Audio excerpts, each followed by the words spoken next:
Right now I'm in Walmart and I'm going to be showing you guys the best crossbows for beginners. And these will be perfect for deer hunting too if you're just getting started. But the way I'm going to do this is I'm not necessarily picking out specific crossbows. Instead, I'm going to point out the details that matter. That way, depending on which exact models your store carries, you can still use the tips I'm going to give you to figure out which one's a good one. Now to get started, you can see that my Walmart really doesn't have that much. We've got a couple actual bows and then like 3 crossbows. The first we got is a Barnett. Pretty good looking crossbow. Comes with some extra arrows, a scope and stuff. The next one is actually a Killer Instinct Fuel. Also comes with a scope and bolts and things. But the main thing I'm looking at when it comes to crossbow is the feet per second. All right, we want it to be at least 325 feet per second. This one happens to be 370. So it's perfect. It can definitely kill an animal.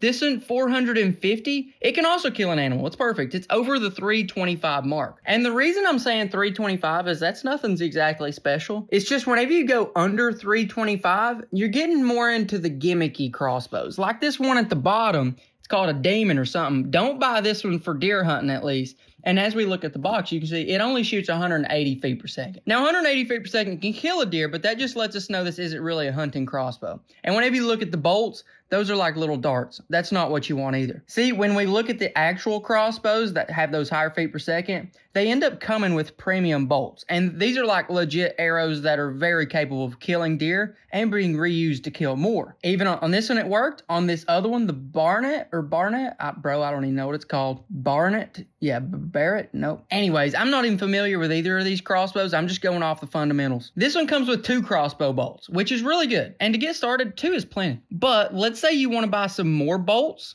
or arrows, or let's say you want to buy extra, or you find an option that doesn't have arrows, or in a crossbow, they're actually called bolts. Let me show you which ones to buy. Now, whether it comes with bolts or not, what you are going to have to buy is field points. These are the little practice tips that you go ahead and you can screw in so that you can shoot into targets and not do a lot of damage. The most important thing here is to watch for the grains. I would go ahead and suggest 100 grains, and that's because that's the only thing my Walmart had in the first place. But I'll tell you why 100 grains is important in a minute. As for shape, it really doesn't matter that much. Size, 100 grains is the most important. Now let's move on to bolts themselves.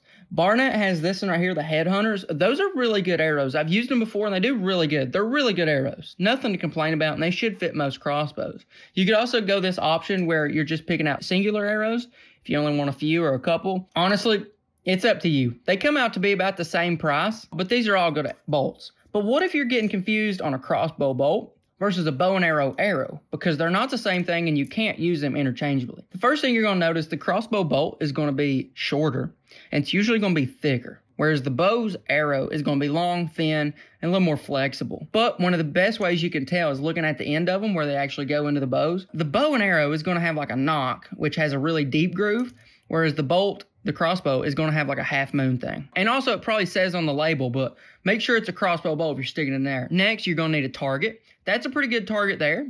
But there is some targets in this other aisle. Some are good, some are bad. Let me show you which ones. So this one right here, that one's pretty good. You kind of want to look at the feet per second. 500 feet per second, and if it says it's made for crossbows, it's pretty good. So this in here, that one's good. This in here, that one's good. Even if you're shooting a faster crossbow, by the time your arrow reaches a target at a reasonable distance, it should slow down enough. And if it says it's built for crossbows, it's probably built for crossbows. These on the top shelf, they're like foam. Don't buy those. I wouldn't even suggest them for normal bows unless you're literally shooting a play bow. That's because these are made out of cheaper foam. Your arrow, your bolt literally flies straight through them. Boom, you lose your arrow. You're not doing anything good. Anyways, so these two, good. That one, good. That one, no good. Don't buy that one. Let's head on back over. Now we need to look at the last and final thing. It's actually going to be broadheads. And these are the most important part if you're going to be killing an animal. It's actually the razor blade tips that you put on instead of the field points for practice. Now you're going to see a lot of different broadheads, a lot of different prices. Some of them expand. Some of them are a single piece of metal. And you're going to see a bunch. You're going to see, let's see, the Montec. Those are really good. Let's see what else. Those are single piece 3-blade. You're going to see a Killzone, I think 2-blade. Then you hear a lot about rage killing stuff, 2-blade, expandables. But let's look at these right here for a minute. These are the cheapest ones in the pack. They're $12 each pretty much, and they do have 3 blades each. Would I suggest these?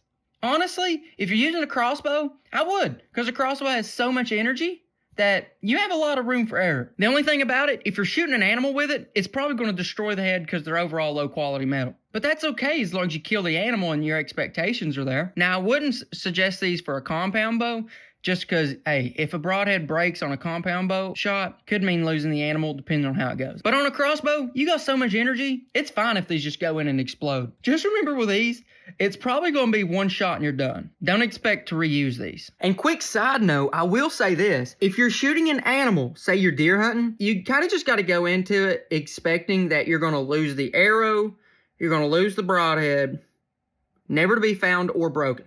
You just got to go into it. In a perfect world, it'll go straight through and be on the other side. Maybe you can even resharpen the broadheads. But realistically, you don't know if that's going to happen. And it's unpredictable. It don't matter where you aim, what you use. It's unpredictable. It could go in, stick in the animal break it as he's running away. It could go through the animal, deflect a little bit, and boom.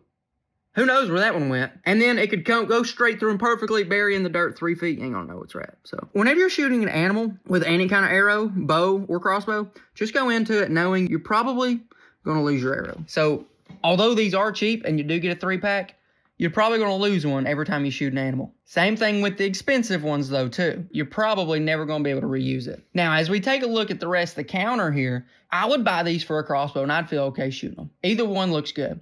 Now, these Montecs, they're going to be higher quality. If you're shooting something really important, like a moose or an elk, I would use something like this. Just give me a little more idea. But with a whitetail deer, they're pretty easy to kill. If your broadhead goes in, explodes on impact, it's still going to do enough damage to kill the deer. These Rages, they're really good and everything, but, I mean, they're just more expensive.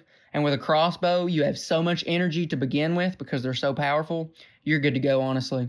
And then scopes. Let's talk about scopes for a very short moment. There's nothing really much to talk about because if you're buying one of these kits, it comes with a scope that is absolutely good enough. You're probably not going to be shooting further than 40 yards with any of these crossbows at an animal. So a really crazy big scope really doesn't matter. I like both these options. They are cheap. If you really want to know more about it, check out the reviews, see what people say about them. But I've never even used either of these, but both of these are good enough to kill a deer. You can get a crossbow that's $3,000.